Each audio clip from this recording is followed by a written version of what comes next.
There's a specific kind of silence that only exists in places where your future is about to be decided. Not peaceful silence, not calm. The kind that presses against your chest and makes it hard to breathe. That was the air inside courtroom 4B as I sat there, wiping my sweaty palms against my dress pants, trying not to look like I was falling apart. Across the aisle, at the plaintiff's table, sat my parents, my own flesh and blood, and they weren't looking at me like parents, they were looking at me like a malfunctioning ATM that had just swallowed their card. They were suing me, not because I'd stolen from them, not because I'd wronged them, but because they believed they were entitled to everything I owned. They were asking the court to take control of my savings, my car, even the equity in my condo, under a warped interpretation of filial responsibility laws. Their argument was simple and horrifying.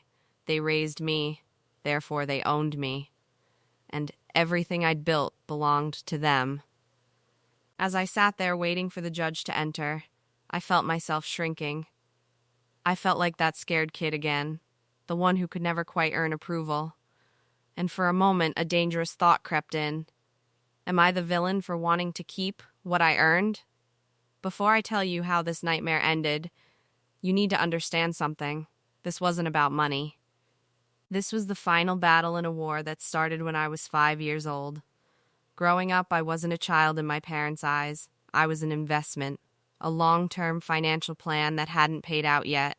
My parents loved appearances, new cars every couple of years, expensive dinners, designer clothes.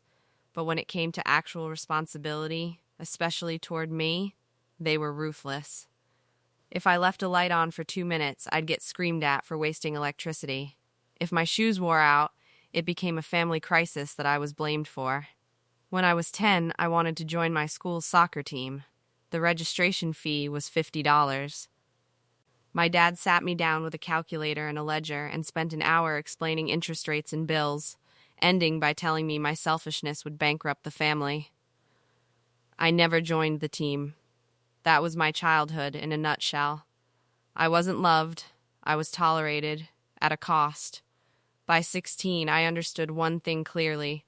If I wanted anything in life, I'd have to get it myself. I started washing dishes at a diner after school, working nights and weekends. When I got my first paycheck, my mother immediately demanded 70% of it for room and board, 70% of minimum wage. So I learned to hide money. I stuffed cash into a hollowed-out textbook.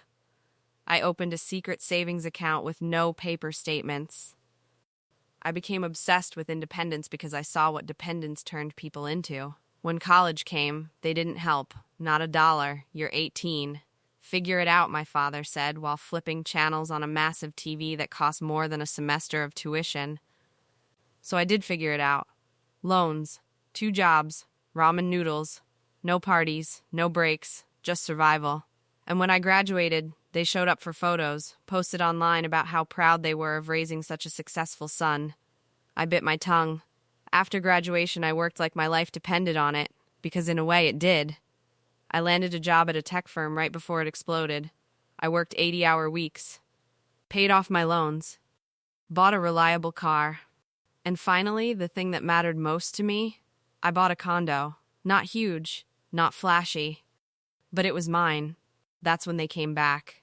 The moment I posted a photo with the keys, suddenly they wanted to reconnect, to visit, to be a family. I still wanted approval, so I invited them over. It was a mistake.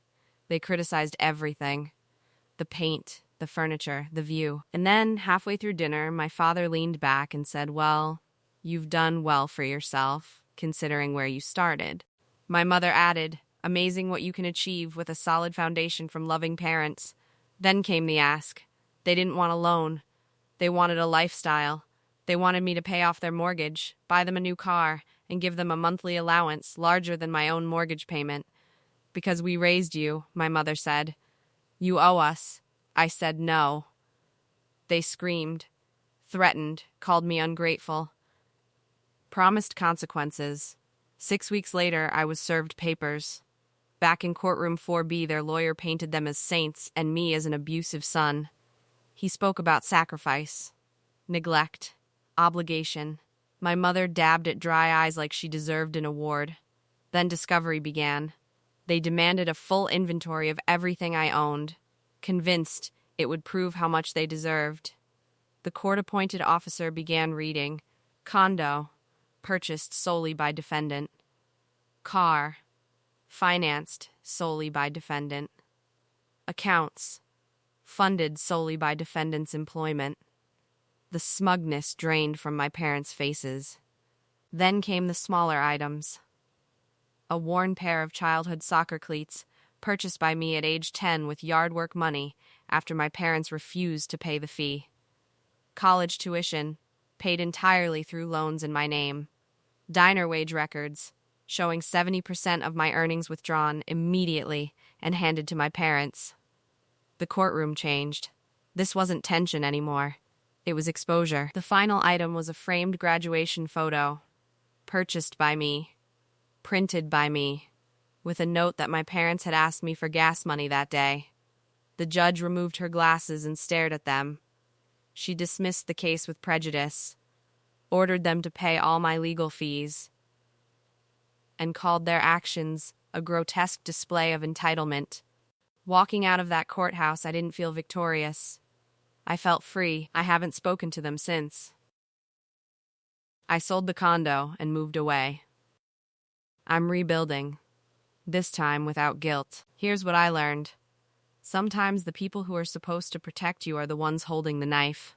You don't owe your abusers comfort, you don't owe them access, and you don't owe anyone the life you built with your own hands. If this story resonated with you, hit like. If you've ever been told you owe someone for surviving, subscribe. And tell me in the comments, did the judge go too far or not far enough?